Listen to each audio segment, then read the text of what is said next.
સુરતમાં ગેરકાયદેસર પ્રવૃત્તિઓ અટકાવવા અને ખાસ કરીને પ્રોહિબિશનના ગુનાઓ શોધી કાઢવા ક્રાઇમ બ્રાન્ચની ટીમ મેદાને છે।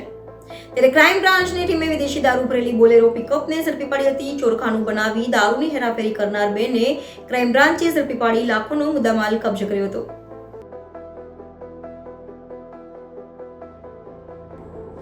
સુરતમાં પ્રતિબંધિત હોવા છતાં કેટલાક લોકો ખુલ્લેઆમ દારૂનો વેપલો કરી રહ્યા છે, ત્યારે પોલીસ પણ આવા બુટલેગરોને પકડી જેલની હવા ખોડાવી રહ્યા છે।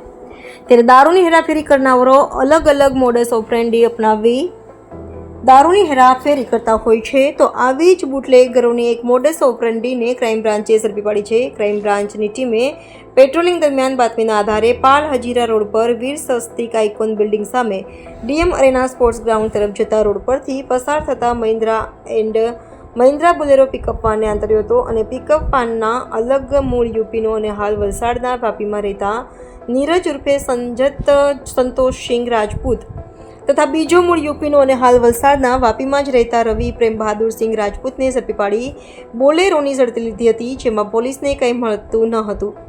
જોકે ચોરખાનામાં દારૂનો માલ ભર્યો હોય પોલીસે શોધી કાઢ્યો હતો અને ચોરખાનામાં મૂકેલ 3,07,000થી વધુની કિંમતનો દારૂનો જથ્થો મળી આવ્યો હતો, જેથી પોલીસે દારૂનો જથ્થો, પિકઅપ વાન, મોબાઈલ મળી 6,17,000થી વધુની મત્તા કબજે કરી તમામ વિરુદ્ધ કાયદેસરની કાર્યવાહી હાથ ધરી હતી। તો દારૂનો જથ્થો રાજકુમાર યાદવ નામના ઈસમે વલસાડના વાપીથી આપ્યો હોવાની કબૂલાત કરતા તેને વોન્ટેડ જાહેર કર્યો હતો।